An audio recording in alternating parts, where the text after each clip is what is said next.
बात करते हैं एक सिनेरियो की। हमारा एक दोस्त हमसे कहता है, भाई मैंने पढ़ा है एक स्टडी में कि मॉर्निंग में खाना नहीं खाना चाहिए, इंटरमिटेंट फास्टिंग परफॉर्मेंस बढ़ाती है। और दूसरा दोस्त कहता है, नहीं यार, मैंने पढ़ा है कि एथलीट्स को ब्रेकफास्ट ज़रूरी है परफॉर्मेंस के लिए। इसमें दोनों ने स्टडी पढ़ी, दोनों के पास साइंस है, लेकिन दोनों के कंक्लूजन्स यानी दोनों के नतीजे बिल्कुल अलग हैं। हम अब इसमें क्या बिलीव करें, किसको बिलीव करें? ये कंफ्यूजन दोस्तों सिर्फ न्यूट्रिशन में नहीं है, ये हर जगह है। सप्लीमेंट्स में, ट्रेनिंग में, रिकवरी में। इंटरनेट पे हर दूसरे दिन एक नई स्टडी आती है। हर इन्फ्लुएंसर के पास एक रिसर्च होती है। और अगर हम नहीं जानते कि स्टडी को कैसे इवैल्यूएट करें, यानी कैसे जांचें, कैसे परखें, हम हमेशा कंफ्यूज रहेंगे दोस्तों। सो ये वीडियो वो कंफ्यूजन को खत्म करने की कोशिश करेगा। नमस्कार दोस्तों, मेरा नाम है तरुण पथरिया और यह है मिराक्यूल्स हाई परफॉर्मेंस लैब। ये शायद सबसे प्रैक्टिकल और यूजफुल वीडियो है जो हमने आज तक इस चैनल पे बनाया है। तो आइए आगे बढ़ते हैं और समझते हैं। पहले हम समझेंगे एविडेंस की हायरार्की। दोस्तों, सबसे पहले समझते हैं एविडेंस क्या होता है। एविडेंस का मतलब है सबूत। साइंटिफिक एविडेंस का मतलब है वो सबूत जो रिसर्च और एक्सपेरिमेंट्स के थ्रू मिला हो, और हर सबूत इक्वली स्ट्रांग नहीं होता। एविडेंस का एक पिरामिड में होता है दोस्तों। नीचे सबसे कमजोर सबूत होता है और ऊपर सबसे मजबूत। Oxford centre for evidence based medicine ने इस पिरामिड को फॉर्मली डिफाइन किया है, जो हम आपसे शेयर करेंगे। पिरामिड के सबसे नीचे है एक्सपर्ट ओपिनियन, यानी किसी एक्सपर्ट की राय। ये एक डॉक्टर या स्पेशलिस्ट का पर्सनल व्यू होता है दोस्तों, बेस्ड ऑन उनका एक्सपीरियंस। एक्सपीरियंस तो होता है उनका, लेकिन सिर्फ किसी की राय सबूत का सबसे कमजोर फॉर्म माना जाता है इस पिरामिड के अकॉर्डिंग। जब कोई कहता है कि मेरे ट्रेनर ने कहा, वो एक्सपर्ट ओपिनियन है दोस्तों। इसके ऊपर होता है नेक्स्ट लेवल केस स्टडी, यानी एक इंसान की कहानी। ये एक इंसान पे हुआ, उसकी रिपोर्ट होती है दोस्तों। कोई एथलीट ने एक सप्लीमेंट लिया और इम्प्रूव हुआ। प्रॉब्लम ये है कि वो सिर्फ एक इंसान था, जो उसके साथ काम आया, दूसरे के साथ करेगा या नहीं हम नहीं जानते। नेक्स्ट आता है कोहॉर्ट स्टडी, यानी एक बड़े ग्रुप को टाइम के साथ ऑब्जर्व करना, उसे कहते हैं कोहॉर्ट स्टडी। ये ज्यादा रिलायबल है, लेकिन अब भी सिर्फ देखना है, ऑब्जर्वेशन ही है दोस्तों। ये देखने दिए सिर्फ ऑब्जर्व करता है, कॉज प्रूव नहीं करता। इसलिए ये पिरामिड के बीच में होता है। फिर आता है रैंडमाइज कंट्रोल ट्रायल, जिसे हम शॉर्ट में कहते हैं आरसीटी। आरसीटी का मतलब है एक कंट्रोल्ड एक्सपेरिमेंट। इससे कि एक ग्रुप को कोई चीज देते हैं, एक ग्रुप को चीज नहीं देते, और दोनों ग्रुप्स रैंडम तरीके से चूज किए जाते हैं, ताकि कोई भी बायस ना आ सके स्टडी के अंदर। अब यहाँ पहली बार हम कॉन्फिडेंटली कह सकते हैं कि एक्स की वजह से वाई हुआ है। और सबसे ऊपर है सिस्टमैटिक रिव्यू और मेटा एनालिसिस। सिस्टमैटिक रिव्यू का मतलब है हजारों स्टडीज को मिला के एक ऑर्गेनाइज तरीके से एनालाइज करना। मेटा एनालिसिस का मतलब होता है उन सब स्टडीज का एक कंबाइंड मैथमेटिकल रिजल्ट निकालना। दोस्तों, ये एक सिर्फ एक स्टडी नहीं है, ये हजारों स्टडीज का एक निचोड़ है। हम जब इस चैनल पे हम कोई क्लेम करते हैं, हम पिरामिड के जितने ऊपर हो सकते हैं उतना जाने की कोशिश करते हैं, based on what ever evidence, जो भी सबूत अवेलेबल है और पर्टिकुलर स्टडी और ऑब्जर्वेशन के लिए। अब प्रैक्टिकली देखें तो आप जब भी हमें कोई स्टडी बताएं, कोई हमको जब भी कोई स्टडी बताए, तो आप दो सवाल पूछें। ये कितने लोगों पे की गई थी, और ये सिर्फ ऑब्जर्व किया गया था या एक्चुअल एक्सपेरिमेंट हुआ था। ये दो सवाल बहुत कुछ रिवील कर देंगे स्टडी के बारे में, और आप समझ पाएंगे आगे इसको कैसे यूज करना है। अब बात करते हैं कोरिलेशन और कॉजेशन की। दोस्तों, ये दो वर्ड्स हमेशा साथ आते हैं और हमेशा कंफ्यूजन प्रेजेंट करते हैं सबके लिए। देखते हैं कोरिलेशन क्या होता है। कोरिलेशन का मतलब है दो चीजें साथ साथ, जो साथ साथ होती हैं। जैसे कि जब एक बढ़ता है तो दूसरा भी बढ़ता है, या जब एक घटता है तो दूसरा भी घटता है। लेकिन इसका मतलब ये नहीं कि एक दूसरे की वजह से हो रहा है। और कॉजेशन समझते हैं। कॉजेशन का मतलब है एक चीज दूसरी चीज को एक्चुअली कॉज कर रही है वो, कि एक एक की वजह से दूसरी चीज हो रही है। तो ये डिफरेंस है कोरिलेशन और कॉजेशन के अंदर। अब समझते हैं एक एग्जांपल से दोनों का फर्क, ताकि आपको और क्लियर हो जाए दोनों में ये डिफरेंस क्या है। now 2012 में एक स्टडी पब्लिश हुई new England journal of medicine में, जो दुनिया की सबसे प्रेस्टिजियस मेडिकल जर्नल में से एक है। उस स्टडी ने दिखाया कि जिन देशों ने लोग ज्यादा चॉकलेट जिन्हें जिन देशों में लोग ज्यादा चॉकलेट खाते हैं, उन देशों में ज्यादा नोबेल प्राइज विनर्स हुए हैं दोस्तों। क्या चॉकलेट खाने से नोबेल प्राइज मिलता है? बिल्कुल नहीं, जैसे आप लोग सब जानते हैं। वो स्टडी एक्चुअली एक पैरोडी थी, एक मजाक था, ये दिखाने के लिए कि कैसे हम कोरिलेशन को गलत तरीके से इंटरप्रेट कर रहे हैं और वो कितना मिसलीडिंग हो सकता है कोई भी रिजल्ट को जज करने में। सच ये है कि दोनों चीजें, चॉकलेट कंजम्पशन और नोबेल प्राइज, दोनों एक तीसरी चीज की वजह से साथ साथ साथ चलती हैं। वो तीसरी चीज है नेशनल वेल्थ। जो देश अमीर होता है, वहाँ के लोग बेटर क्वालिटी फूड खाते हैं, जिसमें चॉकलेट भी शामिल है। और जो देश अमीर होते हैं, वहाँ better universities, better research funding और ज्यादा नोबेल प्राइज विनर्स भी होते हैं। सो दोनों साथ साथ चलते हैं, लेकिन एक की वजह से दूसरा नहीं हो रहा है। जैसे चॉकलेट और नोबेल प्राइज एक दूसरे को कॉज नहीं कर रहे हैं। ऐसे छुपे हुए तीसरे फैक्टर को साइंस में कंफाउंडिंग वेरिएबल्स कहते हैं दोस्तों। मतलब वो फैक्टर जो दूर से दोनों चीजें कंट्रोल कर रहा होता है, बिना ओपनली दिखे, ताकि हम उसे क्लियरली समझ सकें। अब अमेरिकन स्टैटिस्टिकल एसोसिएशन ने फॉर्मली लिखा है कि दो चीजें जो साथ होती हैं, इसका मतलब ये नहीं है कि एक दूसरे की वजह से है। प्रैक्टिकली देखें तो जब भी कोई क्लेम आए कि एक्स करने से वाई होता है, आप पूछिए कि सिर्फ साथ ऑब्जर्व किया गया है या ये कंट्रोल्ड एक्सपेरिमेंट हुआ है, ताकि आप उसे अच्छे से समझ सके। अब समझते हैं सैंपल साइज और इफेक्ट साइज। ये दो इंपॉर्टेंट टर्म्स हैं जो हमेशा याद करिए स्टडी के अंदर। पहला सैंपल साइज, यानी कि कितने लोग। सैंपल साइज का मतलब है उस स्टडी में कितने लोगों को शामिल किया गया था। जैसे कि एक स्टडी आई जिसमें 8 लोगों ने प्रोटीन शेक पिया और 7 ने वेट लूज किया। क्या हम कॉन्फिडेंटली कह सकते हैं कि प्रोटीन शेक वेट लॉस कर रहा है? शायद नहीं, क्योंकि सिर्फ 8 ही लोग थे दोस्तों। ये रिजल्ट सिर्फ लक से भी हो सकता है, लेकिन अगर वही रिजल्ट 8,000 लोगों में आए, और हम ज्यादा कॉन्फिडेंट हो सकते हैं उस रिजल्ट को इंटरप्रेट करने में। अब कॉन्सोर्ट ग्रुप है जो क्लिनिकल ट्रायल्स का इंटरनेशनल स्टैंडर्ड सेट करता है, कहता है कि एडिक्वेट सैंपल साइज क्रिटिकल है, ताकि एक स्टडी सच में एक रियल इफेक्ट डिटेक्ट कर सके। सिंपल वर्ड्स में, ज्यादा लोग होंगे तो रिजल्ट ज्यादा रिलायबल होगा। ज्यादा लोग, ज्यादा रिलायबल रिजल्ट। छोटी स्टडी, रिजल्ट सिर्फ चांस से भी आ सकता है। अब समझते हैं अगला टर्म, पी वैल्यू।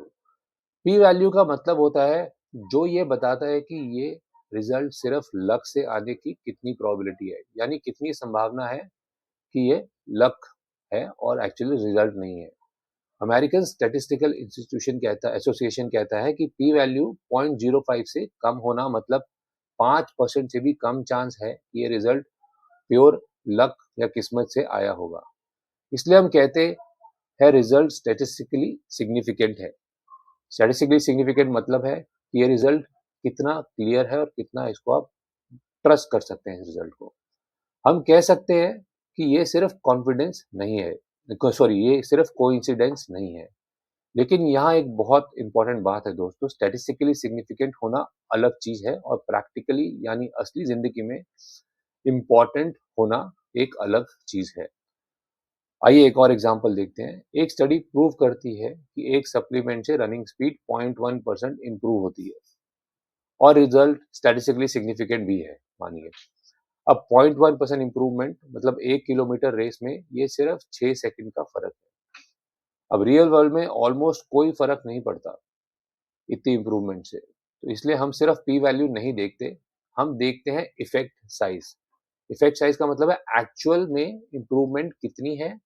सिर्फ ये नहीं कि इंप्रूवमेंट हुई, बल्कि एग्जैक्टली कितनी हुई और वो कितनी रेलिवेंट है, यूजफुल है अपनी प्रैक्टिकल एप्लीकेशन के स्टैंड पॉइंट से।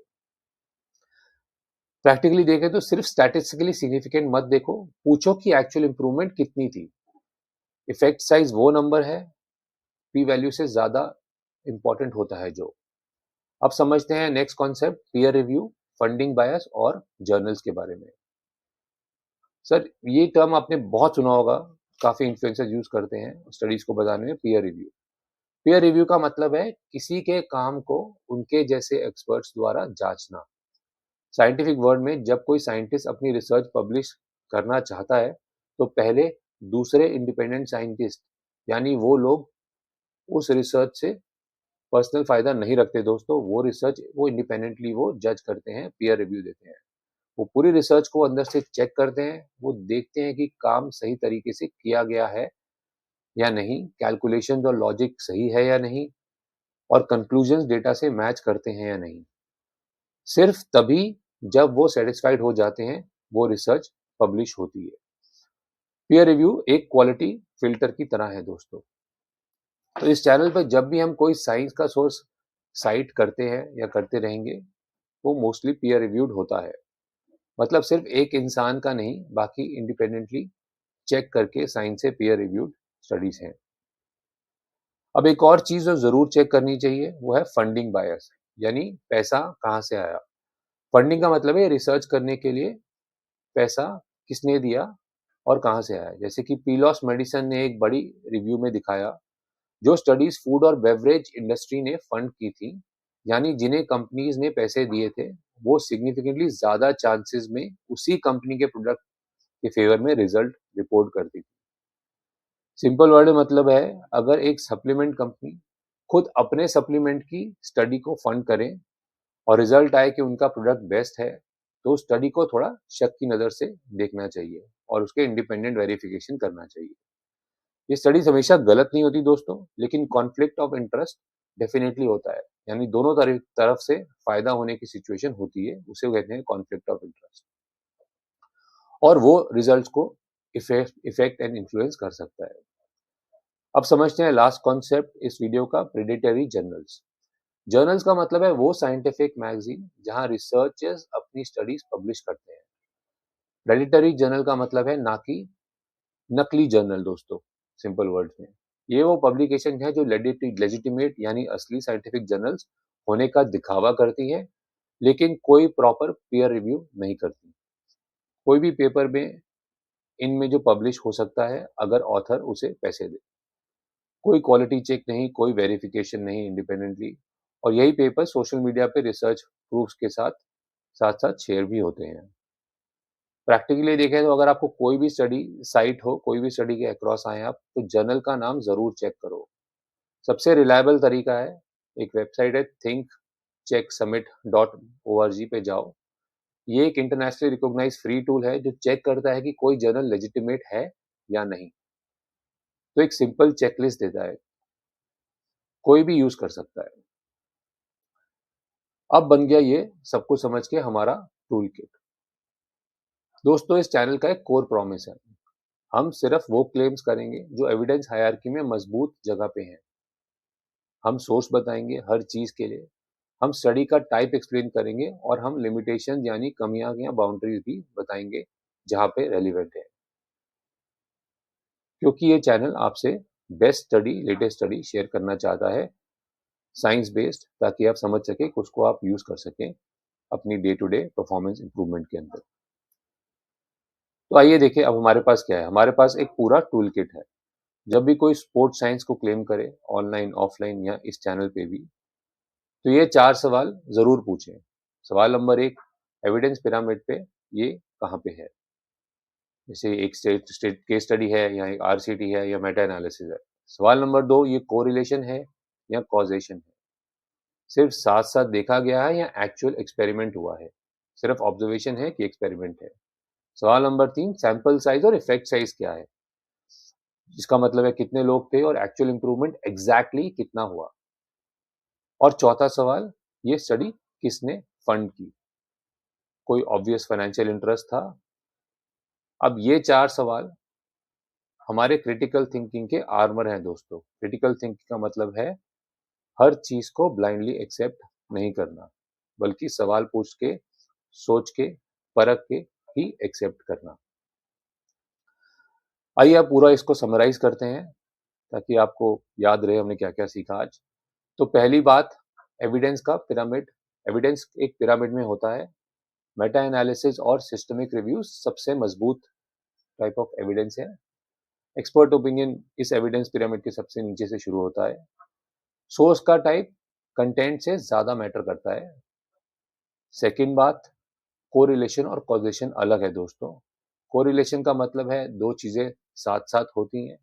कॉजेशन है एक दूसरे की वजह से होती है। सिर्फ साथ होना वजह नहीं होती दोस्तों। छुपे हुए कंफाउंडिंग वेरिएबल्स हमेशा चेक करिए। थर्ड पॉइंट है कि सैंपल साइज मैटर करता है दोस्तों।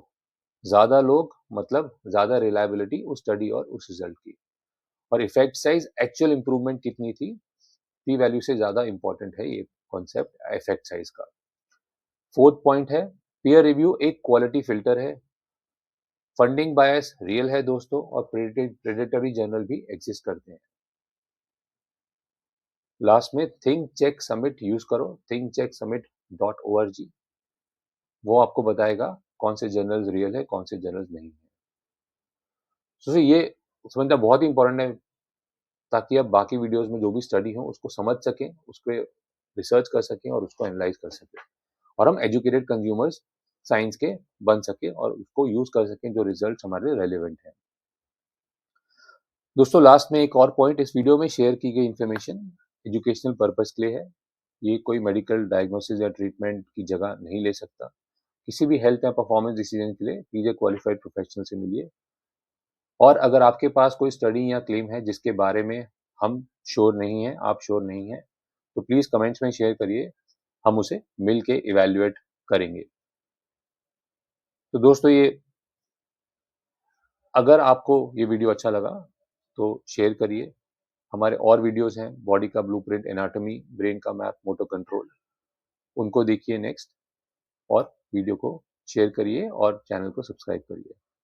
सो मिलते हैं आगे मेराक्यूल्स हाई परफॉर्मेंस लैब में। थैंक यू दोस्तों।